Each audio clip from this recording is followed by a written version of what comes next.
Hello, everybody, and welcome back to the Golf Chat Show. Thank you guys for the support so far. All of you have been amazing. If you are a brand new viewer, guys, as always, don't forget to hit that subscribe button. We've got lots of these streams coming every single night, as well as tips that drop at 2 p.m. every single day. So today we have the editor from Golf Monthly himself, Mike Harris, on the show. Thank you very much for joining us, Mike. Hey, brilliant. Great to be on the show, Alex. How are you keeping over these troubled times? Yeah, it's strange, isn't it? I think with the good weather we've had after the really bad winter we've had, it's really super frustrating that we can't get out and play a bit of golf. But obviously, everyone's got guidelines to follow. Interestingly, I had my golf courses in the village I live in.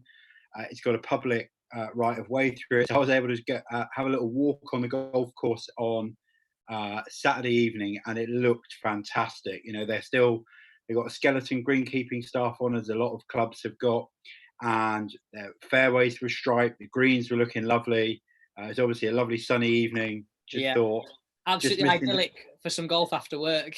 Yeah, just missing the golf clubs. But I don't know. Interesting. I read a report today, or I saw a tweet. It was that saying that France apparently are looking to open up golf courses after Easter. Oh. So, you know, that's sort of a bit of a encouraging sign. I think that if other countries start to lead the way, I think obviously the way that the UK is, and the US obviously behind Europe in terms of where the crisis is, that we seem to be following what's happening in Europe. So hopefully, if things keep going well with how the sort of outbreaks being handled, then we might be back on the golf course before the summer anyway. I think that's the thing. It's, this is the start of the year, Masters week. It's when everybody really gets excited about golf, wants to get out playing.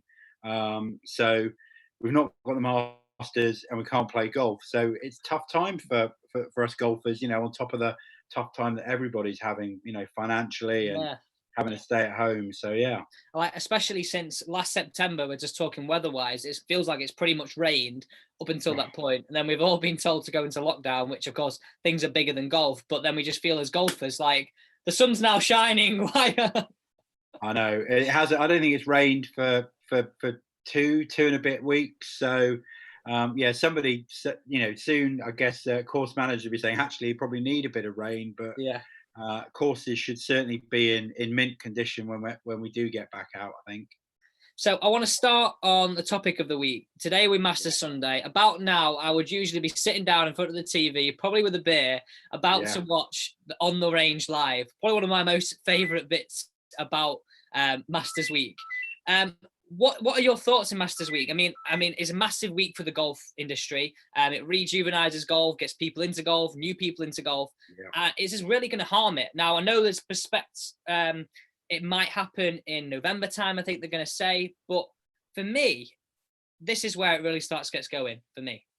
Oh, most definitely, Alex. As you say, if you're playing all the time, it really does signify this is the start of, medals are normally starting around now at clubs, proper competition, golf getting back up, we stop having winter rules and preferred lies. It all feels very real. And then for people who don't play all through the winter, I think, you see the Masters on TV, you're reading about it.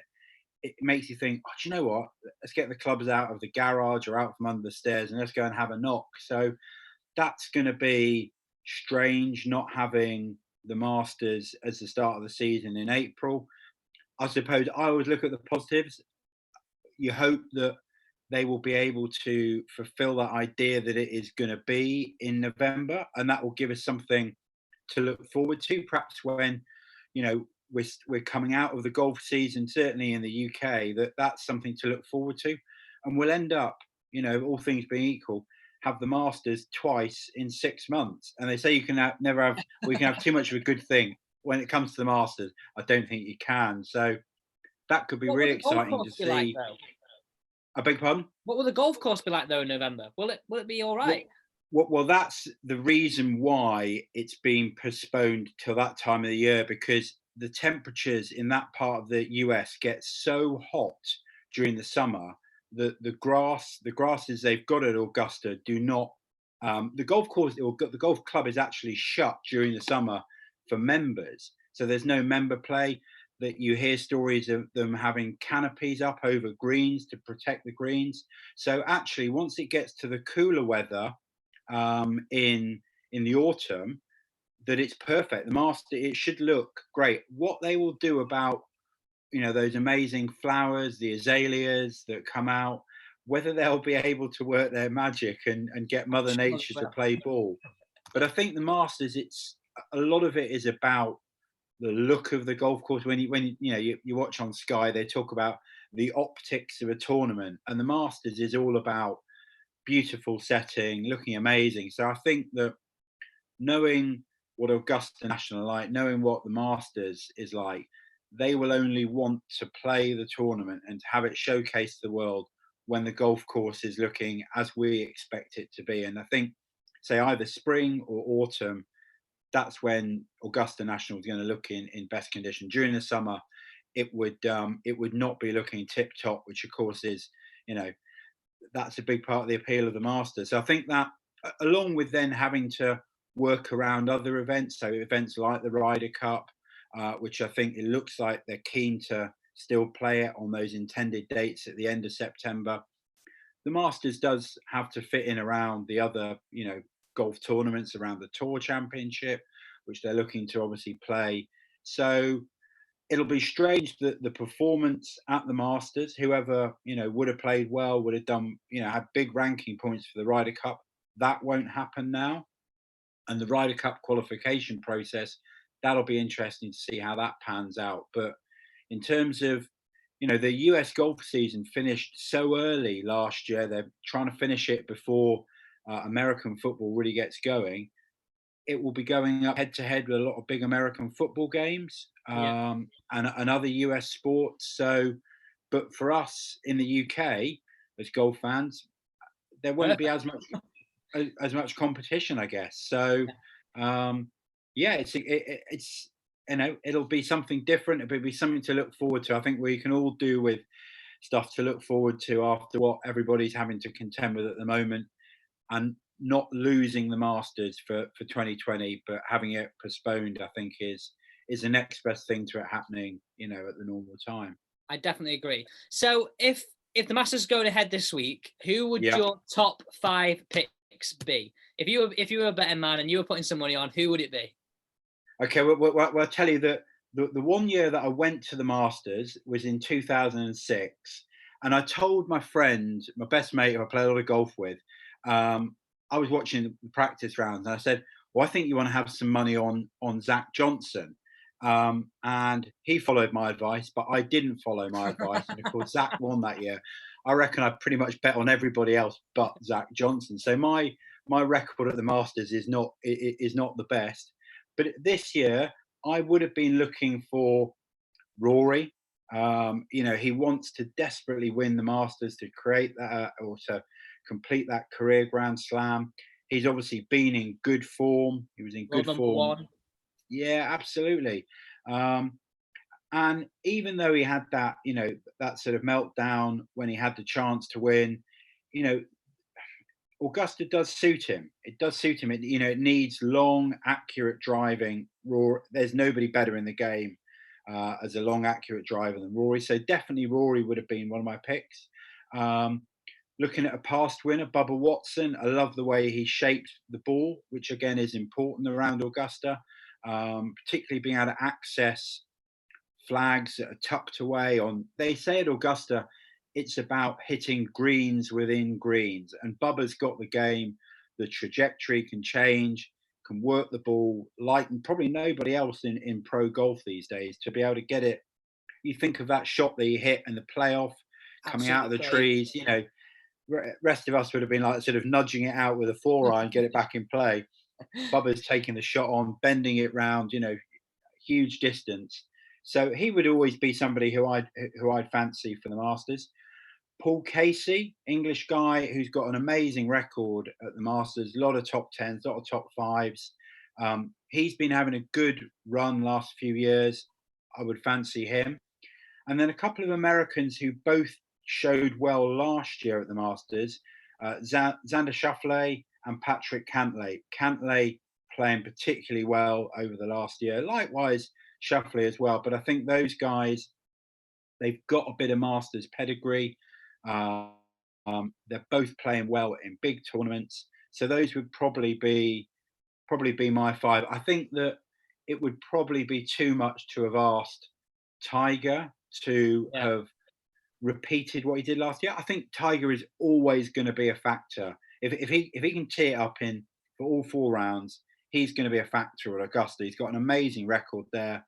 I think everybody starts looking over their shoulder and they start to think about Tiger in addition to their own game. So, but I think what he did last year was just, it was box office. It was off the charts. Get shivers now thinking about it.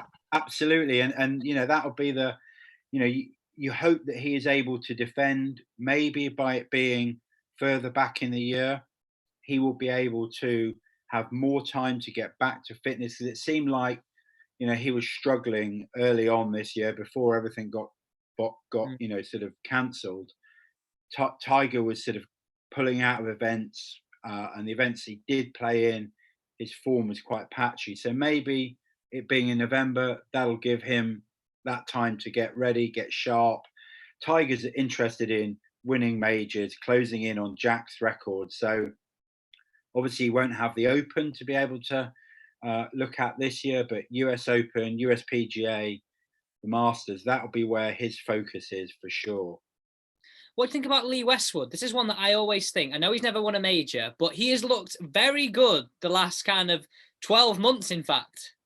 Do you know what? If I'd have been able to pick a top 6, then Lee would have been my number 6 for sure. Has got a good record there. I think with Lee, and he's, he said it himself, that if he is going to contend at any major, and he has, of course, contended at, at Opens, US Opens, the Masters, he needs to have a good putting week. But as as we've said, his form has been good. His form has been good, and he is so consistent tee to green that if he has a good putting week, he's going to be in with a shout for sure. So yeah, you hope that come November time he'll be coming into a bit of form as well. It would be, I'd love to see Lee win a major. He's come so close on a number of occasions, and I think it would be a great, a bit like with his mate Darren Clarke, winning at Royal St George's back in 2011. That was, I think, really made him think, do you know what, if Darren can do it, why can't I? So experience counts for a lot in major championships. So yeah, don't rule him out for sure. I just want to go back to Rory for 1 second, because if you remember, everybody says the Masters suits him. So it puts a lot of pressure on him. And we go back to the Irish Open last year, where he was almost like a host of the Open Championship. A lot of pressure. He missed the cut, didn't play very well. Do you think the fact that it does suit him, he puts too much pressure on himself, which is why he's not won it yet, potentially? Yeah, it's an interesting one with Rory. We're just pulling together a really big piece on him because, for the last 10 years, he has been at the top of the game. And it's like, where's he going to go in the next 10 years? He's still a young guy. You forget how early he came onto the professional scene. Obviously, he had a great amateur career. But the fact that he has not won a Masters yet, and the fact that he hasn't won a major for a number of years, guys like Brooks Koepka have come up and, you would probably say is more of a form player in majors than Rory has been over the last few years. That's going to rankle with Rory. Rory, again, like Tiger, these guys judge their careers on majors. Having a big bank balance probably makes them get a bed with a smile on their face, but they want to win majors. The fact that the Masters is missing from Rory's CV, he puts a lot of pressure on himself. That I think Portrush was perhaps just a little bit too much. And 1 or 2 shots ultimately cost him some big numbers. Many just missed the cut, but I think he relishes pressure. But like anybody, how you handle it at key moments, and when he had that meltdown, he just didn't, he didn't play the shots that he knows he can and that we know he can. So it's about, experience. I think that, he's been there, he's suffered the disappointment. I think for Rory, rather than giving him scar tissue, he learns from, from where he's not, lived up to, to his high aspirations. Yeah, I sort of agree, and I think a lot of us want to believe and agree that, because if he didn't, which I think he actually will win the Masters at some point, whether it be this year, hopefully we play it next year or whatever it is, I think he will win it. But if he didn't, I think he would actually judge his own career on that. And even if he won 2 or 3 other majors, whether the Open Championship, whether it be the USPGA or the US Open, I think the fact that if he didn't ever win the Masters, he would, obviously, his amazing career already, and if he was to finish now, it would still be an amazing career. But I think he would judge his career on completing that career Grand Slam. I agree. Yeah, I think when you get that close as he's been, and that it's, he's got the game to, to work around Augusta, say that long straight driving, put himself in good position to be able to attack the flag, and then, a little bit similar to Lee. When he puts well, he's a very streaky putter, and if he gets on if he's putting well in the run up to a big tournament, you expect him to putt well that week. But his confidence can be, I think, on the greens can be a little bit fragile. You do see him miss probably more than his fair share of short putts. If you compare him with someone like Tiger, in Tiger's pomp, Tiger just didn't miss from 5-6 foot. No. Or it didn't seem like he ever missed. No.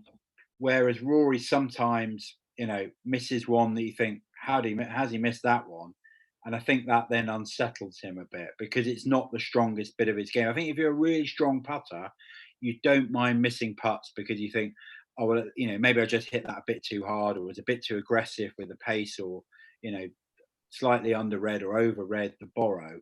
With Rory, I think when he starts missing important putts, that then puts an extra element of doubt in his mind. So, but yeah, I 100% agree with you, Alex, that he will judge his own career on whether he's completed the Grand Slam or not.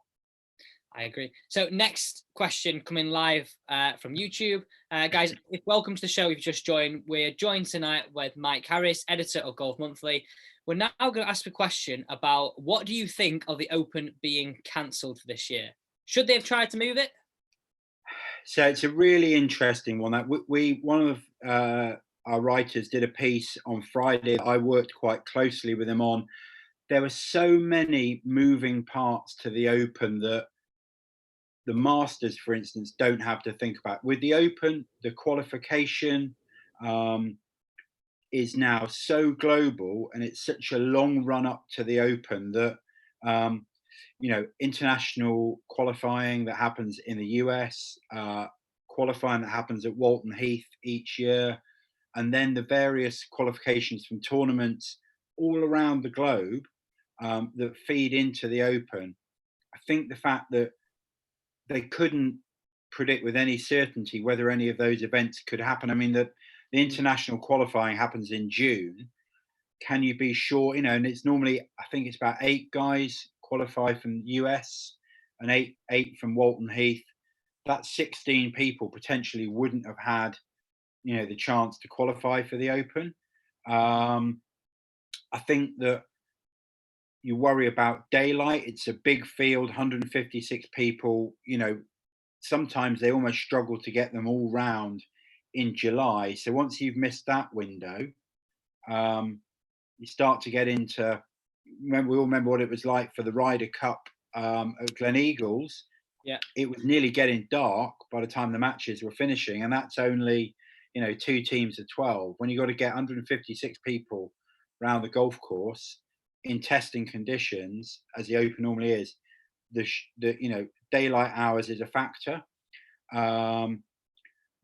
Also, it was an interesting report that Golf Digest put out last week to say their understanding was that the Open had, or the R&A who organised the Open, had an insurance policy that covered a global pandemic, and if they were able to, if they cancelled the event, then they wouldn't, they would be able to get some sort of insurance payout. Now, I don't know whether that is true or not, but you would always expect the R&A to have covered all their bases in terms of insurance and not be, left with any, thing to worry about. So perhaps by making the decision to cancel now and play the Open at St George's next year, that meant that, that they're not going to lose a lot of money. I think it's important to remember that with the Open at St George's, it's the only one for the Southeast. It's the only one for London. They won't want to miss that. So, because golf fans in the Southeast, obviously there's 3 Opens in the Northwest of England. Then there's, Opens on the West Coast and East Coast of Scotland. Royal St George's is the one chance for Southeast golf fans to get to an Open easily. They're going to want to keep that in the schedule. Particularly the amount of money that the R&A spend on each venue, making sure it's absolutely ready to host the Open. That have spent a lot of money already. They don't want that to go to waste. So moving it on a year, I think, was probably their only option, given when it was, slated for the schedule in July. Looking at the qualification process, that the Open wouldn't really be the Open without the qualification. You think of, last time it was the Royal St George's, Ben Curtis won, and he came through qualifying. Todd Hamilton won at Troon. People's careers, doesn't it? Oh, absolutely. So how the US Open will deal with that, I'm not sure. They've obviously pushed that event back into the autumn. Still going to be at Winged Foot. They've probably got a bit more daylight to play with there. But whether they will be able to run qualification in the way that they would really want to make sure, again, that the US Open is as open as it can be, we'll have to wait and see, because the revised schedule that has been put out by the tours and the governing bodies assumes that professional golf will be able to start up again in June. That's, unlikely. Unlikely. Yeah, I mean, whether or not some of the US tour events are behind closed doors.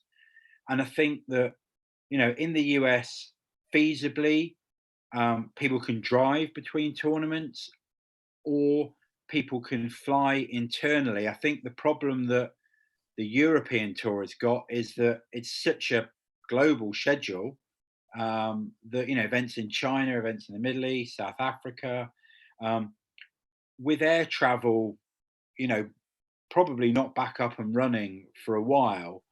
The chances of putting on events where you've got all your players are based all around Europe, a lot of the guys based in Dubai, they couldn't get around to tournaments week in, week out. So I think that's going to be a challenge for the European tour. PGA Tour doesn't quite have that, but and of course President Trump saying, I want sports fans back in arenas. Well, you've got to, we all want to be back in arenas watching, whether it's football or golf, but you can only do it when it's safe to do it. So we shall see how that schedule, I think it's quite bold putting that schedule out that they did today. Whether they can stick to it, I don't know. Let's see. Fingers crossed. I totally agree. And I think, am I right in saying that it would mean that the 150th Open would actually be at St Andrews, which is, yeah, if there's anything good to come out of this, of cancelling one, it means it's going back to the home of golf for a landmark Open. Yeah, absolutely. And I think that was, because there was talk of St George, being cancelled this year and then it just going to St Andrews next year. That would only have been the 149th playing of the Open. As it is, by bumping it to 2022, then it will be still the 150th playing of the Open. And I know the R&A put a lot of stock in those landmarks, and repeating history. It's a shame Royal Troon was in for 2023, which was going to be the 100th anniversary of their first Open. That, I think, is unlikely to happen, because I think they will bump Hoylake from 2022 to 2023, and then Troon to 2024. They might swap those two around, but we'll have to just wait and see. I think, trying to judge what might be happening in 3 or 4 years' time, let alone next week, is it's hard. Too much for your brain to compute, really, isn't it? So I've got an interesting question that came through from Instagram, and we've got quite a lot coming from YouTube here, and we're going to go to those afterwards. So guys, if you are watching, please put them down below and we'll answer as many questions as we can. What do golf club manufacturers do? Because at Golf Monthly, you do a lot of reviews of equipment. What do they do? Because in my eyes, it's almost like I'm seeing this as a club golfer. It's potentially going to be a lost season. So how do you do that? For me, if a club manufacturer came out next year and said, "Oh, we've got a brand new driver," it's like you haven't had a season with this one. I know. So what do they do?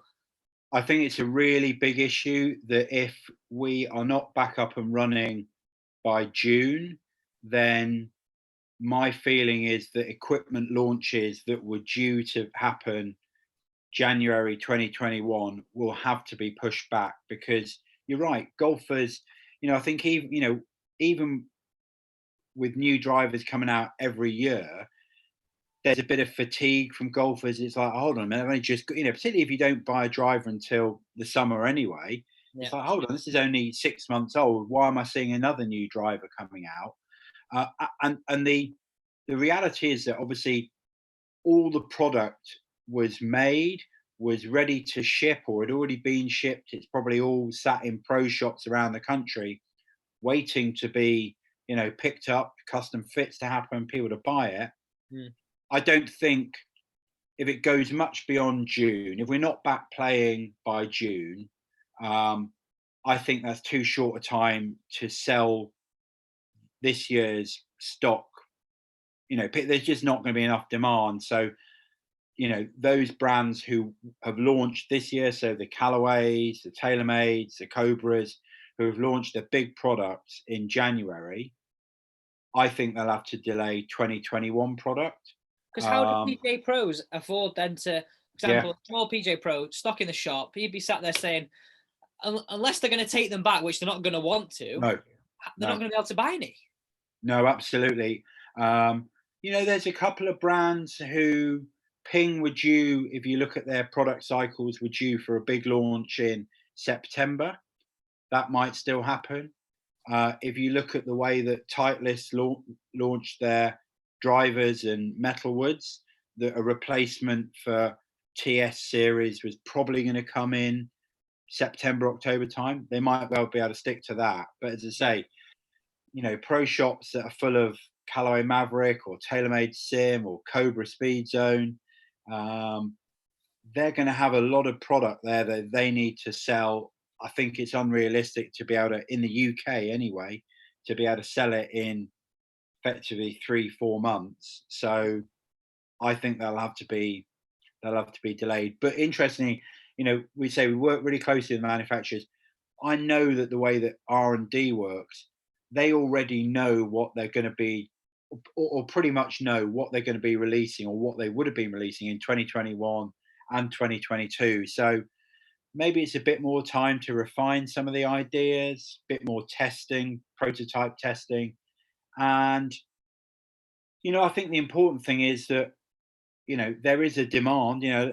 Everyone, loves new gear, whether or not you can, how often you change your kit, how often you can afford to. There'll still be that interest, but it's got to be on that. People don't tend to change drivers more than once every 3 years, maybe irons once every 5 or 6 years. So yeah, we're gonna have to pretend that these 3 months, if you like, sort of didn't happen. Hopefully get back playing and, buying, new gear, whether it's May, June, July, and then we'll just have to take a view from there. But you never know. We might get an amazing autumn that people can play all the way through, September, October, right into November. And I think, the Masters being in November will, as long as the weather's okay, that will give golf another shot in the arm. I think we'll all be so desperate to be watching live golf, desperate to get out playing. but it's going to be a challenge for sure for the manufacturers how they deal with that once we get past. As I say, I think that if we're not back up and playing properly by middle of June, say, I think they'll have to. A lot of brands will have to delay what would have been January 2021 launches. And I think as a consumer, you would actually probably prefer that. I think you'd actually respect the brand, and you wouldn't be like, no, not another one, not another one. Especially when we all know a lot of people are being furlonged, and in the UK especially, people haven't got as much money, and this is going to affect the world. And golf, at the end of the day, for most people, is a hobby, and it is an expensive hobby. Yeah. It's I think it's interesting that a lot of people will adjust. I mean, I renewed one of my golf clubs that I'm a member of. That was a renewal on April the 1st. I actually paid up back at the start of March. Just I thought, oh, I'm going to pay. I think it was because I was going to get a £10 credit on my bar card if I paid early. That tells you about my priorities. A couple of free pints, I'm in. So I paid up, but I know for a lot of golf clubs who had their renewals on April the 1st, understandably, some golfers will have thought, hold on a minute, it's a lot of money to pay out. I don't know when I'm going to be able to play, and I think that could cause some issues for golf clubs up and down the country. I think if you renew in the summer, or if you renewed on January the 1st, again, but that how do clubs look to treat people who have shown loyalty and paid up their subs? The golf industry's got a lot to work out for sure. I think once we can get back up and running, there's a lot of it's not like a gym membership where in and out. You're in and out, or maybe you've just paused. Like with my gym, they said, okay, well, we're not going to take the direct debit for this month. They'll only start taking it once they're back open. Golf clubs don't tend to work on that monthly payment. You either pay up front in one big hit, or two hits or whatever. So that's along with the manufacturers, golf clubs, I think how they deal with things, I'm glad that it's not me making the decisions for either of those, because they're pretty big decisions. Yeah, it's a tough decision because some golf clubs could potentially go under. Now, the next question we've got is from Matthew Bennett, live from YouTube, and this is to you, Mike. He put, what has been your favourite article since you've been involved at Golf Monthly?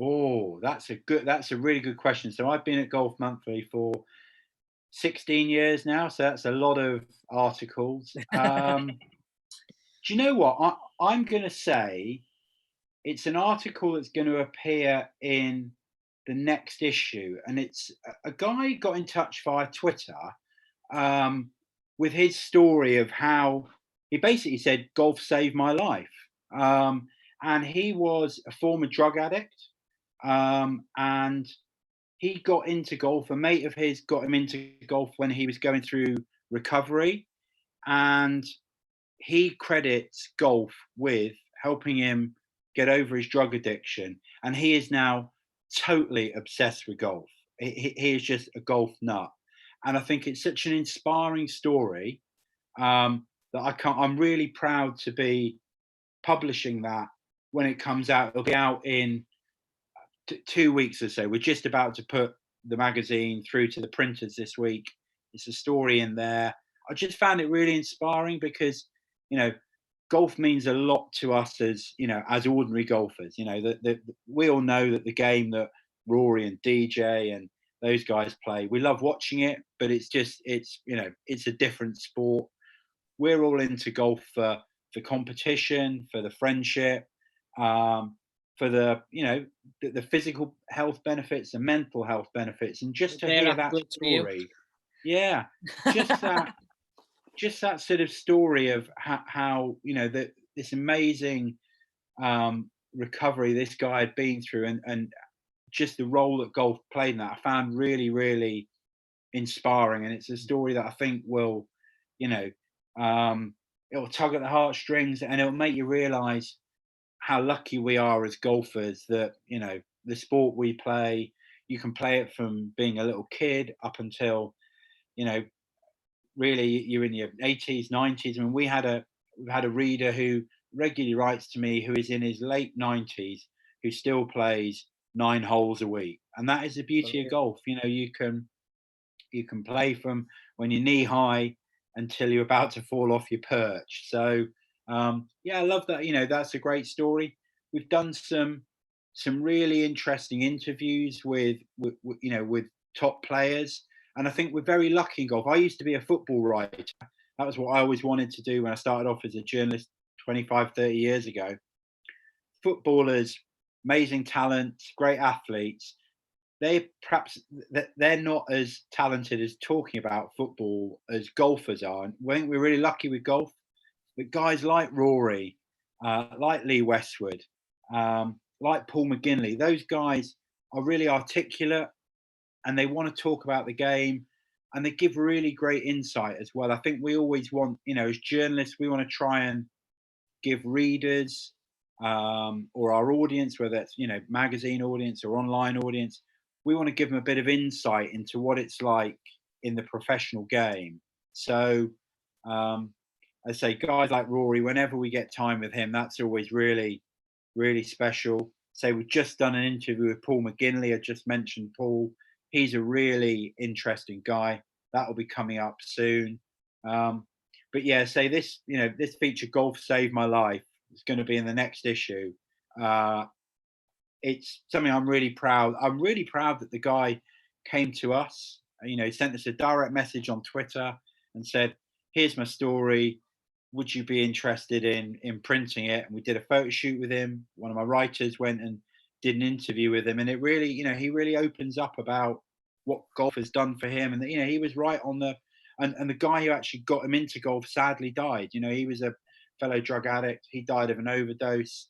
So it is, it's a real, real life story. That's an unbelievable story. Yeah. So you say that's out in about 2 weeks' time. So that'll be the way our weird cover dates work. That's the June cover date, but it will be published. I think it's on the 25th of April. So yeah, have a look out for that.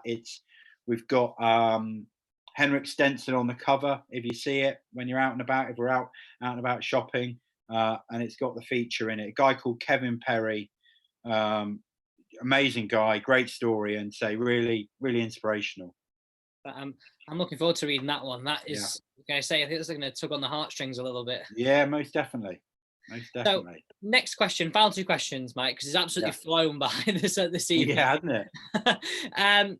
What has been your favourite golf course? I know you're a member at some very nice golf courses, but what has to be your most memorable round at your favourite golf course? Very good question. So I love this is a sort of question that I always think whenever you meet a fellow golfer, you can always say, there's lots of things to talk about. It's like, what's the best score you ever had, or what's your favourite course, or who's your favourite player? Golf course one, I always sort of say, I think my favourite golf course is Royal Dornoch up in Scotland. I love links golf. Played a lot of links golf. Very lucky to be a member up at Royal Liverpool and also at St Andrews. So I do love links golf. I think it's because it plays so different day to day. Depending on whether the wind's up or what direction the wind's in, or if it's, firm fairways, really running golf. You can play it so many different ways. I love Dornoch because it's got all those challenges of links golf, but it is in this unbelievable setting in the Highlands of Scotland. You sort of feel a million miles away from the hustle and bustle of city life, of real life, and it is just a stunning golf club. They're so friendly up there. I mean, the golf in Scotland, for anybody who's not been and played in Scotland, golf is the game of the people in Scotland, and it's probably the least royal golf club you could ever wish to go to. It's so down to earth. They're just golf mad up in there. It's a town that really is probably almost wouldn't be there if it wasn't for golf. So I do love Royal Dornoch. It's a difficult golf course, I think. If you're asking me for, I don't know, another course, I love the old course at St Andrews. Again, it would be on everyone's bucket list, and I'd say if you can ever, get an old course tee time, go into the ballot, and that's the beautiful thing about St Andrews. You can, everybody can enter the ballot. You've got an equal chance of coming out. What I love about St Andrews is it is playable by every level of golfer. You've not got big carries off the tee. You can almost hit it along the ground. If you hit a top, it's not a bad shot. It's just going to scuttle along the ground. And it's just a lot of fun. You will, have all those pictures in your mind that you've seen on TV. The old course hotel, the Twilcombe Bridge. It's an amazing experience, and I think I'd say every golfer try and just do it once in your golfing life, and then you've ticked it off. That's it. So those two. So I think I really need to move to Scotland. So I'm closer to both. But yeah, they're two courses I haven't played. So I need to go and play them. I've heard a lot of good things about that's a great thing about golf. Put these things on your, particularly in the UK, there are very few golf courses you can't go and play as an ordinary. It's not like in America where it's so exclusive, the game. It's not like, if you're a football fan, you can't go and play at, Wembley, or if you're a rugby fan at, at Twickenham, or a tennis player at Wimbledon. But you can go and play at St Andrews. You can go and play at Royal St George's. Yeah, the green fees might be expensive, but save up. What I'd say is save up for them and make it. These are incredible experiences that you will never. Doesn't matter how well you play, you will remember those experiences. And I just think, again, one of the great things about golf is in the UK is you can follow in the footsteps of Tiger, of Bobby Jones, of Rory, of old Tom Morris, and go and play these courses. And it's one of the great beauties of the game, I think. I totally agree. I've never thought of it like that, actually. The fact that our game, we can actually play on the same circuit, same course as the professionals. It's the only sport.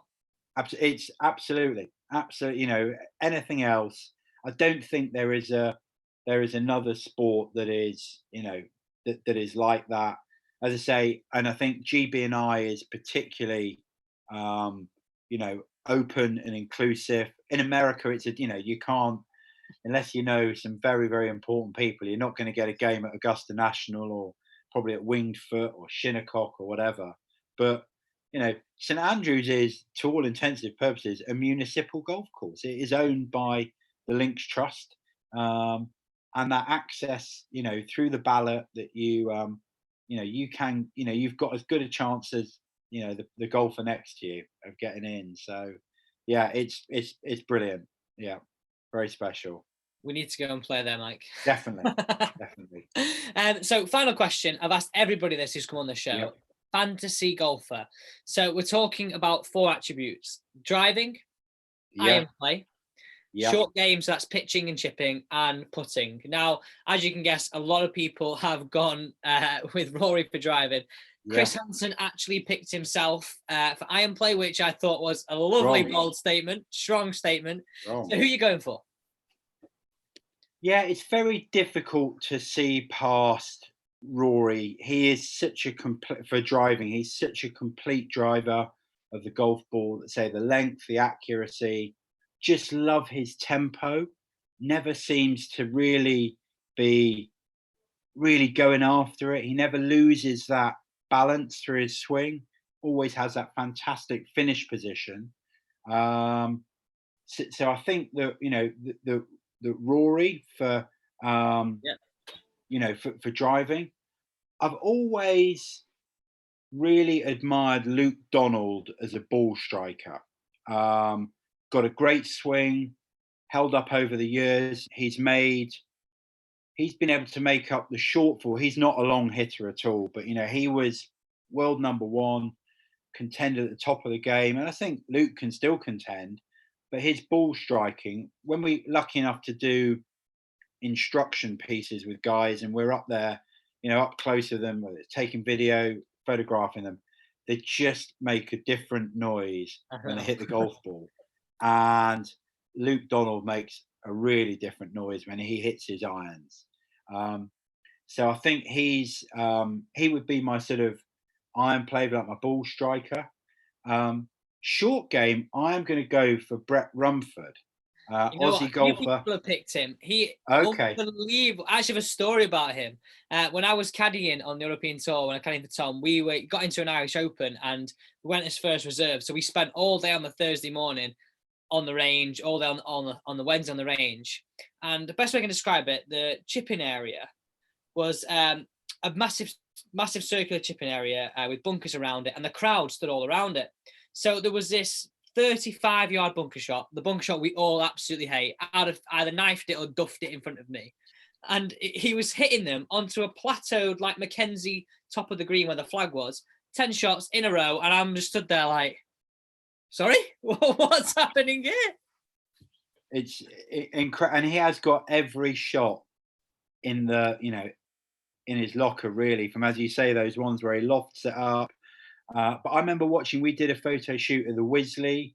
I can't remember who it was with, but Brett's a member there. He was practicing on the short game area, and I just stood there for half an hour watching him. And the variety of shots that he had, low shots, high shots, shots that checked up on the first bounce and just sat next to the flag, played shots that landed, spun a bit, but then run out.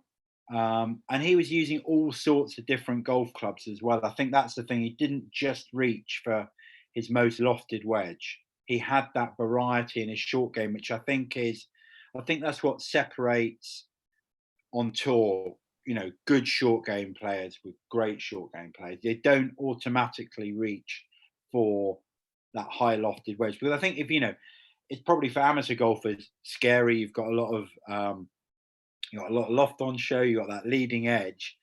For the pros, actually they use the bounce, and by lofting it high, landing it soft, you can look really good. But it's that sort of judgment of how a ball's going to react if you let it run out. And it's also, I think, because Brett plays, round the globe. European tour golf is played on so many different, as you know, Alex, played on so many different setups and types of courses. You can't just have that maybe PGA Tour 60-degree wedge, open the face, hit it hard, let it come out with like a land with a parachute. That shot doesn't work all the time on the European Tour. So Brett, yeah, absolutely, he would be my short game pick. Putting's a really interesting one, and I'm going to go for somebody who, in his heyday, was, I think, the best putter in the world, and that's David Howell.